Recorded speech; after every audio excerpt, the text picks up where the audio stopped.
tuned into Spiritual Gangsta Certified with Illy Vish. Hey, this is Illy Vish from Spiritual Gangsta Certified, and if you haven't heard about Anchor and the fact that it's the easiest way to record a podcast, let me put you on. First of all, it's free, and we know we can't get any better than free. And it has creation tools that allow you to record and edit your podcast right from your phone or from your computer. And Anchor will distribute your podcast for you, so you don't have to do any extra footwork. They'll send it over to Spotify, Apple Podcasts, and many, many more podcast platforms. You can also make money from your podcast with no minimum listenership, so tell me where you're going to find that. Can't find it anywhere else. So it's everything you need to make a podcast all in one place. You want to make sure that if you want to start a podcast, that you go get the free Anchor app at anchor.fm to get started.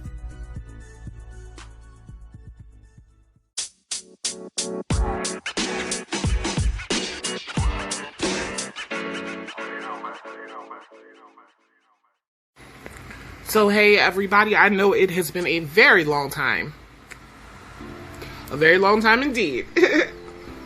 Since there has been a new episode of the Spiritual Gangsta Certified podcast put up. This is your host, Illy Vish. This is going to be the last audio only episode.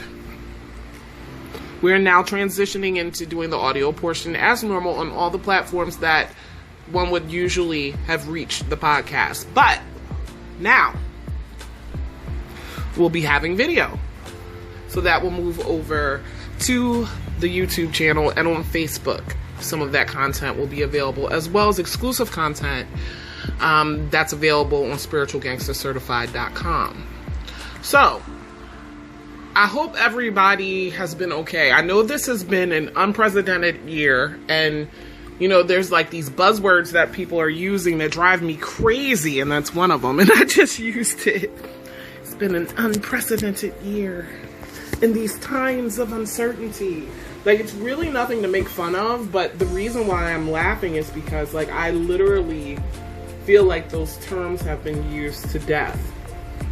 And I've noticed, sorry, my phone just wants to keep going off, so I'm going to turn that off so we don't have incessant beeping. I'm recording in my phone because I'm doing this on the fly.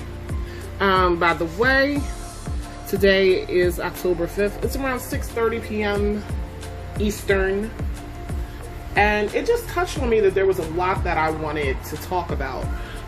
Some of it will be expounded upon later in the segments that we're working on that will both be video and audio. However, the world is definitely in one interesting space right now, guys. The world is definitely in an interesting space. See, there were a lot of different things that were going on astrologically that I had been looking at before we really got dug into 2020. And by my birthday, which is March 10th, that was the last, like, quasi-normal day I had in 2020. And then after that, I was in the house just constantly. I mean, I'm already a person that conducts a lot of business from home, so it really doesn't bother me to be home. I do like to get out and do stuff, though, but just watching all of us respond to and react to what was going on around us surrounding COVID, surrounding restrictions, surrounding not really being able to even feel comfortable because something was always happening this year. I mean, if we think about it, something's always happening, but on a collective scale, the impact this year has had, we just never seen anything like this. So, you know, thinking about that, and thinking about the astrology of some things, I know in the last episode, if I'm not mistaken, in my chat with the Renaissance Mystic, we have mentioned Pluto in Capricorn going retrograde. And what was going to happen, she coined this term, like it was going to be little energetic Freudian slips. And, you know, we brewed ourselves some Pluto tea, but we didn't even get out of the first week of Pluto going retrograde, because the Pluto tea was designed to be sipped every time we saw something that kind of resembled Pluto retrograde behavior. The way that I had described it was this transformational energy. Pluto can be destructive, but it can be destructive for the right reasons, but it can still be destructive. Things have to come down.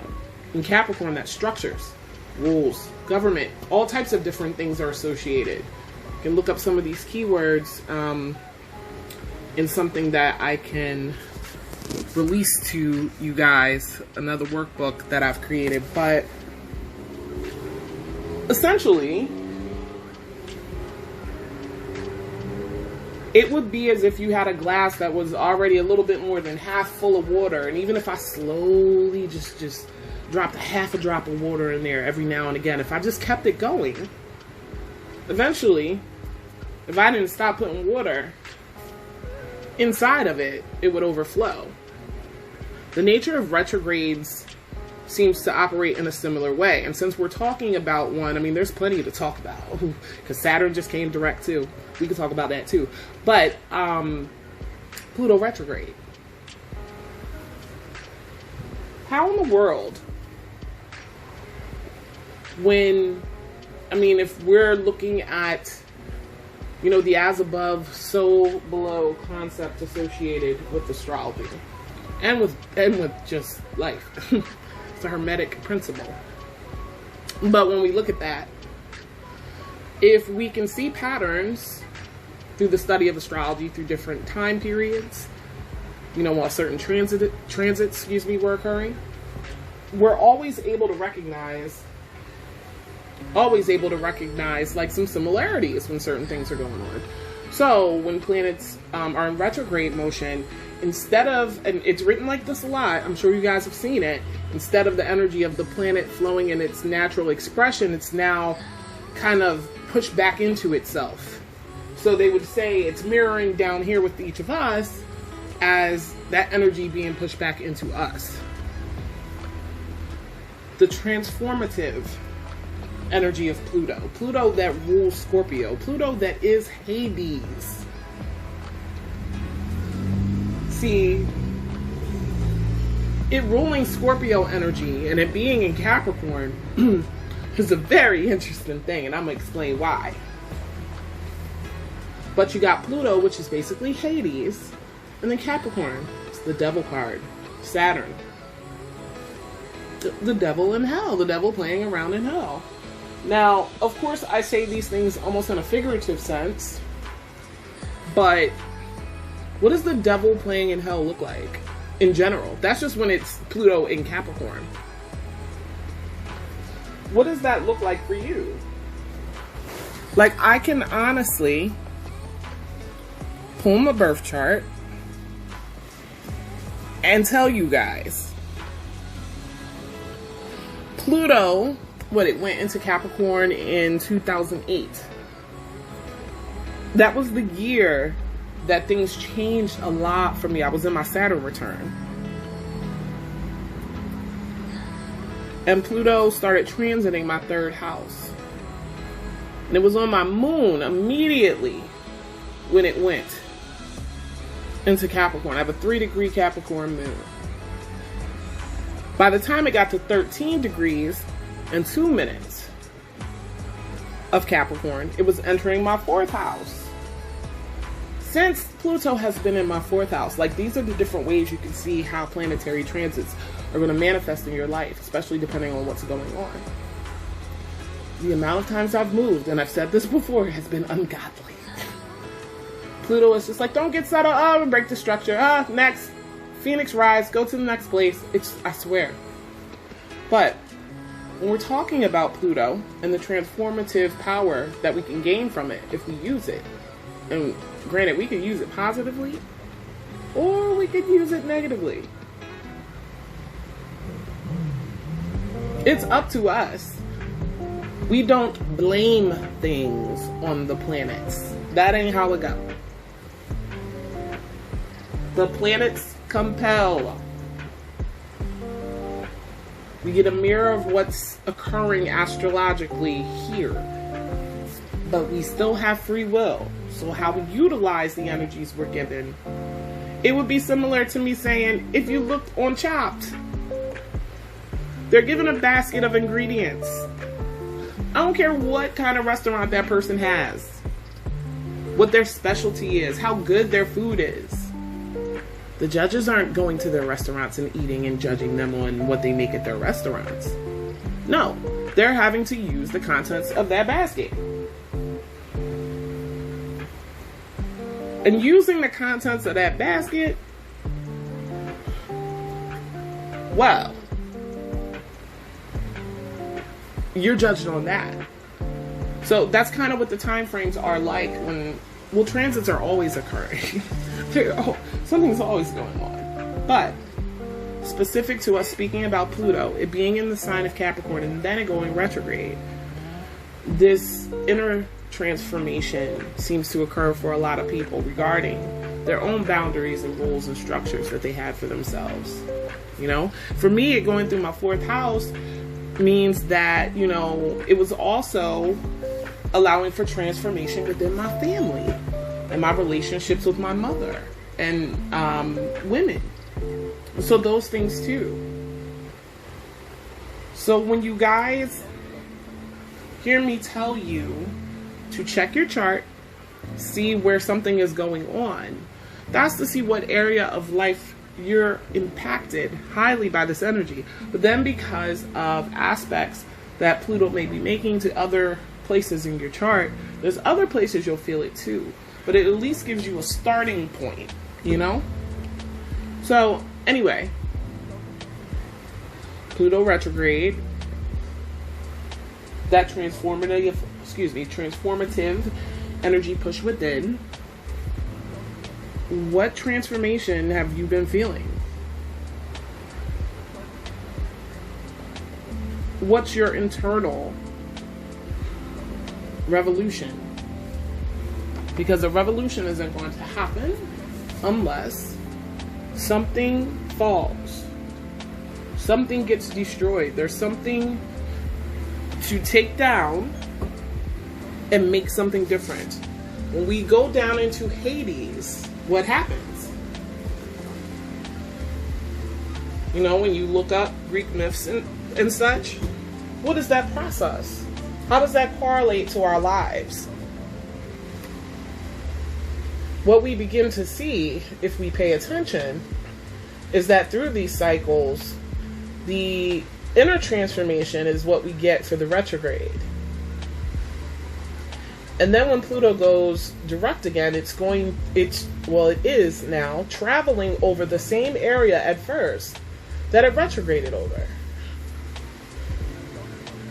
So, you know, whatever it touched when it was retrograde, it's now moving over in forward motion. So you're going from seeing your transformation that was happening inside be manifested in the real world. And Capricorn energy is very, very connected to manifestation. It makes things real. Why do people make deals with the devil? They make deals with the devil because he can give them in the material world what they want. That's the whole premise. So, Pluto and Capricorn is saying to you, what had to be killed off or meet its end internally so that something new could be birthed from its place that is now going to be shown externally in the physical world? How is that energy going to come out of you? What came up for you? It's different for all of us, depending on what's going on. But when we were talking about those little energetic Freudian slips, the part about that really sticks out is people were kind of telling on themselves and not really realizing it, because that glass of water had too much water in it and it was now overflowing. But they were still, you know, maintaining the structure like nothing was going on. So if you've paid attention, you've probably noticed this.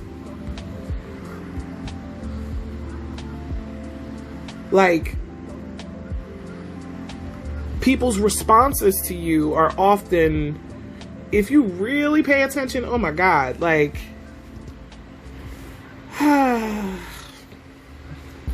people's reactions to you are rife with so much information. If you see how they respond to you, especially if you're a person that is operating not from manipulation, just operating in pure energetic expression with integrity. Another key, because see, Saturn went retrograde in May. And I believe the retrograde for Pluto started in April. At the end of April, April 25th. Sorry, lots of activity outside. I do live in Philadelphia. But there is a level of what we all can stand, like our limit that we all have. And when we get full to the limit, sometimes, you know, the pressure of it building to the limit has you fearing the limit even further. So like a lot of us will be in like a constant state of fear or worry because of that. So that by the time things actually hit the limit, it's almost like you're pre-ready. You're preheated like an oven. You're ready. So if things then start to overflow a little bit and you're just stuck there, you might not even notice. So when some of these energetic Freudian slips were happening, a lot of people were unaware that they were telling on themselves, you know, that this water is overflowing, even if it's slowly doing so. We add into that the fact that Mars went home to Aries and now is retrograde. And is going to spend an inordinate amount of time retrograde. 6 months in total. Well, 6 months in Aries, period, with the retrograde included. It's like, when you look at how Pluto and Mars are related anyway, Mars is the ancient ruler of Scorpio. Pluto's the modern ruler. So they both have that scorpionic energy there too. But when we talk about the Aries expression, the cardinal fire expression of Mars, along with Pluto being in Capricorn and then Saturn being at home in Capricorn. See, Saturn went into Aquarius, went retrograde, went back into Capricorn, is now moving forward. Saturn in Aquarius feels different, but its revisit when it went retrograde back into Capricorn, it went back home. Now the thing about this is now it's moving back over issues and things we had already dealt with. And what Saturn in Capricorn really wants, because it's really in an expression that is like most natural since it's in its ruling place. And people were given the opportunity to do what Saturn wants us to do. And a lot of times people are scared of Saturn, they're scared of Pluto. These are malefic planets. You know, there's a lot of like caution to be taken around them. And I'm not saying one shouldn't be and shouldn't have respect for the energies of Pluto and Saturn, because you most certainly should. But people attach fear to these things. There's nothing to be afraid of. Saturn in Capricorn was like, look, this is what you need to do. You got to work in integrity. You got to be a person that honors their word, doesn't move sideways or snakily, because Saturn's going to give you what you put out. What you build on. Oh, what is going on outside? There are police everywhere. But Saturn will go, okay, let me see how you use what you're given, or how you're going to build that what you're saying you want to do. What are you going to put the hard work into doing? So the funny part about putting the hard work into doing something is that some of us may set up a plan to build a business, or or some sort of activity or whatever the case may be. We're going to put our energy into that. But if you're a person who didn't even make a plan, Saturn doesn't care that you didn't make a plan. Whatever you put work into is what he judged you on. Where did most of your energy go to make things manifest in this physical realm? Because that's where your work got done. So, whatever we've put in, Saturn is now the devil and granting one of our wishes. He gonna put it back out now that he's direct. Did we work in integrity? Whether the answer is yes or the answer is no, we are going to get back that which we put our work into. It is about realness. Mars being in Aries meant that people were more compelled, a little bit more impatient if they didn't use the energy correctly. Mars is great for you to stand up for yourself, especially in Aries. Shit. But as it relates to control, power, and aggression in negative fashions, you know, that accentuated those energies too. So we need to think about both sides of the coin. So it becomes an issue where you have to really tell yourself, you know, with the energies that have been at play, transformative, structures, aggression, and now we're in the shadow period already from Mercury going retrograde in Scorpio. And it's going to retrograde back into Libra. This year, all of the Mercury retrogrades were in water signs. Next year, they will all be in air signs. They will feel markedly different. We went through the cardinal waters of Mercury retrograde in Cancer. The first one that started the year off was in the mutable water sign of Pisces. Now we're going to do fixed energy in the water sign of Scorpio. If people are not in a good place right now, it may be very, very hard for them to really deal with this energy. To say it's heavy is an understatement. To say it is heavy is definitely an understatement. We are at a point now where we have to be super aware not only of our own triggers but other people's triggers. And we have to exercise the sort of patience that one would say a saint has to have. You know, there's a lot of things that are being turned up with Mars retrograde in people. And this is another point I'm going to get to, because the thing that comes up all the time is people like break the signs into groups and think, oh, well, you know, if I'm a Libra, I'm a Libra sun. Anything anybody says about Libra energy only applies to Libra suns. I'm going to break people out of this terrible and detrimental habit. Not only because it doesn't help people understand shit better, but because it's annoying to astrologers. I don't care if you don't have any Libra placements. I don't care if you don't have any Aries placements. And what I mean by placements is like you have a moon in Aries or Mercury in Libra, whatever, or your midheaven's there, or that's your rising. Your chart is the whole thing. The entire 360-degree wheel. Yes, you have planetary placements. Yes, sometimes they're grouped together in a specific way in certain houses. Sometimes you have empty houses. It doesn't mean they don't mean anything. Because when any planet transits a house in your chart, of the energy of the sign that it's in, it's going to affect you and your energy. So thinking of your chart as some separate thing, I need that to stop. I actually have some really good astrologer friends of mine who are contributing to a video on that. Because it is super annoying and it marginalizes the fuck out of astrology when it's thought of that way.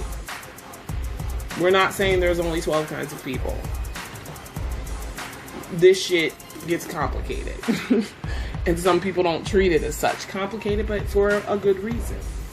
But getting back into being patient, it would behoove everyone to stop themselves before just exploding and reacting. Even if it's for a split second. I don't care how long you can exercise patience over yourself. Just please exercise patience. Your shit's being churned up in some area of your life, right?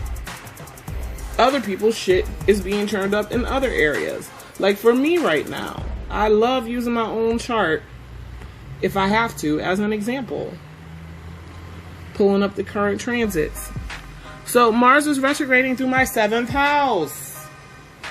I have Aries on the descendant, opposite my Libra ascendant, in house of one-to-one relationships. So can you imagine what that's like for anyone that has that energy transiting through their 7th house? So even if you don't have any Aries placements, wherever Aries is currently at 23 degrees and 36 minutes, it's going through your chart and therefore going through your energy. It's doing its thing. But all these people are like, well, I don't have any planets in Aries. Do you have planets in Libra, Capricorn? Do you have planets anywhere? Because it's going to aspect it in some way. That's a whole other story. We'll talk about that in the future. But exercise your patience. Exercise your patience. Now that Saturn is direct and Pluto is now direct in the sign of Capricorn, the manifestation of inner transformation is definitely going to be apparent, but also your just desserts.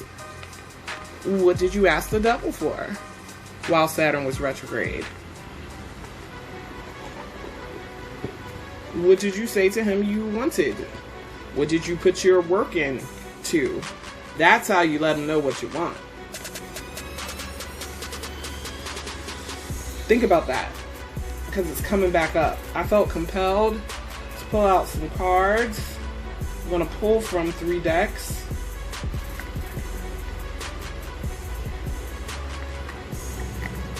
And these are just cards for the collective. I will be doing cards and astro energy reads on upcoming broadcasts for signs specifically. And we are starting our Spiritual Gangsta Certified monthly clubs.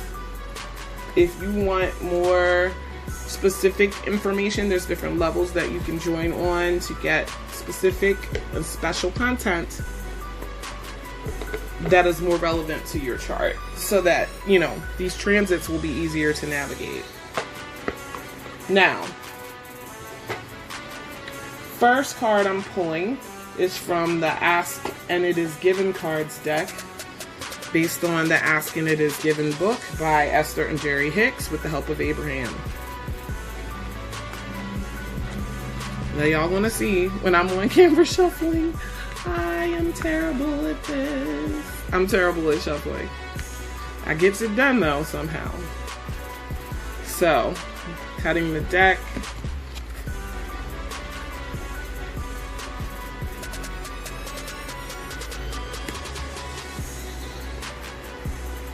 And the card that I pulled for the collective, so that we should all be focusing on with all these energies. It says, my emotional set points can be changed. And then it also says your set points are achieved by attention to a subject. Now I just said something that relates to set points. What was your set point while Saturn was retrograde and Pluto was retrograde? Now, this message from Abraham says, we want you to understand the extreme value in deliberately achieving your own set points. Because once you expect something, it will come. The details of it may play out differently, but the vibrational essence will always be an exact match. What was your vibrational essence since the end of March? First when Saturn went into Aquarius, and then later when it retrograded. And then when Pluto went retrograde. Then Mars coming into Aries. Us experiencing a lot of different energies right now that would be difficult on their own, but that are all happening simultaneously. So, that's the card that I got from that deck. Then I have the Work Your Light Oracle cards by Rebecca Campbell. And I did want to say this too, to address something else that seems to be coming up a lot, as far as I can tell, when, especially on social media in the spiritual community. Ain't no way you're going to ever hear me say that working your light, shining your light, being your light is not a beautiful thing. But I am not with spiritual bypassing. We do not ignore the darkness. Especially now, because that's what's being churned up. Remember, the devil's in hell. Laying in hell. So, where we are now with this is I want to pay attention to the lighter side of things, but want to remind people, yes, Pluto's a heavy energy. Saturn's a heavy energy. The seriousness is implied. So, cut this deck, and we get Transformation. I'm going to take pictures of these cards and make sure that I post them. Transformation. Things are changing at a cellular level. I repeat, things are changing at a cellular level. This is deep healing. Yes. Yes, yes, yes. Yes, yes, yes, yes. Especially since I started this off speaking about transformational Pluto.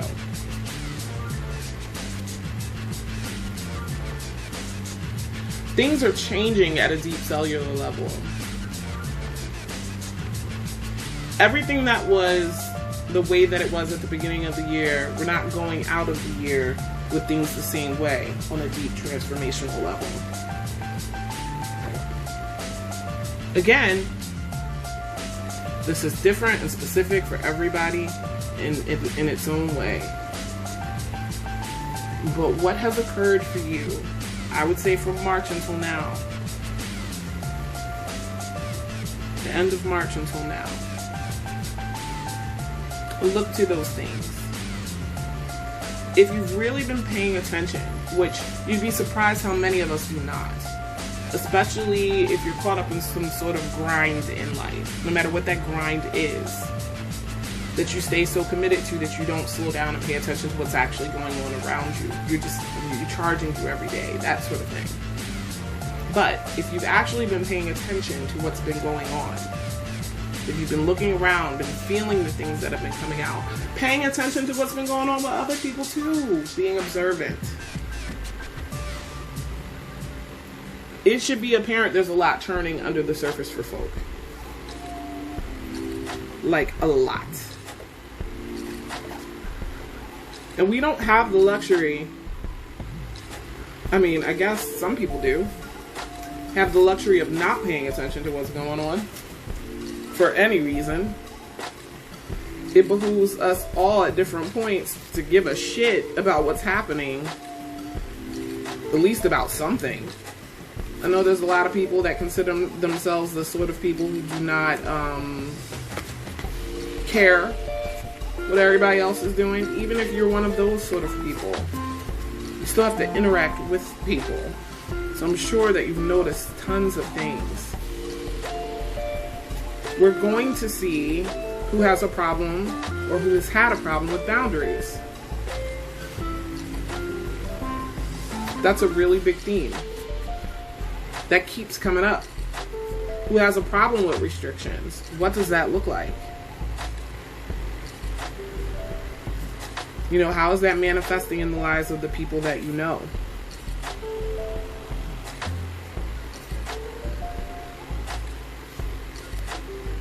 Whew. So I also pulled a card from the Muse Tarot deck. Beautiful deck. I love it. The cards are small. They're really helpful. But basically, I pulled the Two of Materials, and what comes up with the Two of Materials: exciting new beginnings. Okay, the key words: the future, manifesting abundance, the potential for massive prosperity, security, and wealth. This is the cusp of evolution. And we got transformation as the card before that, and also the card before that, my emotional set points can be changed. You can change. You can transform your emotional set points. You do not need to be beholden to a certain way.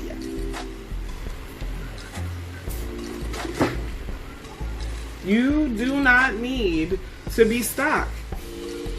Changing your emotional set points will bring transformation that occurs on a very deep and profound cellular level, so that you are then able to manifest abundance. That's the message that's here.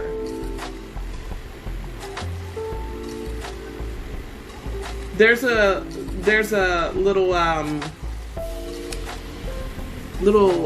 phrasing in here on the Two of Materials card, which has a woman just kind of, she's standing on a diamond in the middle of a rose or a flower.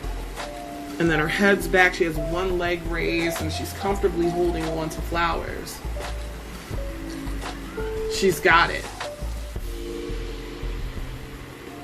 Oh.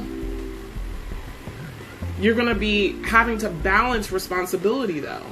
I just realized I read that wrong. I read the wrong description. Oh my God, guys, I'm sorry. This is a new deck to me, but it's so beautiful. The Two of Materials says juggling responsibilities, finding balance. Oh, this Libra season. Does that not fit? Centering, grounding tasks, too many to-dos, multiple priorities, financial decisions, managing resources, staying afloat, feeling overwhelmed, change and flexibility, juggling multiple roses. Now, remember, we put work into something. We've given energy, time, consideration, whatever you want to call it, to something. All of those things, whatever they were individually for us, all of the different energies that we were having to deal with from other people, you know, we had to deal with those internally. So there was a juggling going on internally. But in the external world now, especially with Saturn and Jupiter going forward and no longer being retrograde, what were you concentrating on? That's about to be in your material world for you to handle. Be responsible. We all should take responsibility for our shit. When people tell you what you focus on grows, whether you actually consciously are aware of that all the time, or if you pay scant attention to it, it's still in operation, it's still happening. So even if you weren't thinking to yourself, oh my goodness, be mindful of my thoughts and what I'm giving my attention to, because it's what I'm going to get back, even if that wasn't even a blip on your radar, it was still at work. You paid for an experience during those retrogrades. Now it's time for them to deliver. What are you going to be juggling? And how can you successfully do that? How can you successfully handle what you've put into motion? Now again, that exercising patience portion comes to play again. You got to be kind to yourself, but you also got to be ready to handle work. Saturn is the ruler of karma. What we put out, we get back. Karma doesn't have to be this terrifying thing that people run from. It is simply the return of what you put out. It is simply the return of what you put out. Can you stand up and take your karma like a boss? You put it in motion. You're receiving back your initial energy. What are you going to do with it? The balancing of that manifestation and materialization of what you paid for, what you gave your attention to. That's why it's called paying attention. Paying denotes an exchange. So you gave your energy to something in turn to get what? A lot going on right now, y'all. We're going to talk specifically about other transits at another time. I just wanted to pop in. Felt compelled to do so. So, hope everyone has had a peaceful, positive, and definitely productive moon day. I love you all. I can't wait for y'all to see the videos and stuff we have coming. I'm so excited. Keep your heads up. Be patient. Be kind to yourself. Think about the fact that others are being triggered as well internally, and that sometimes things are just going to just kind of explode. You're not serving it well by giving it more of your energy, especially if you're adding to the explosion. Slow down. Get ready for this Mercury retrograde in Scorpio, y'all, because I'm telling you right now, the stuff that's coming up from now until it retrogrades is what's going to be retrograded over. How can you make all that count for the best? Thank you for listening to Spiritual Gangster Certified. Again, this has been your host, Illy Vish. I'm out.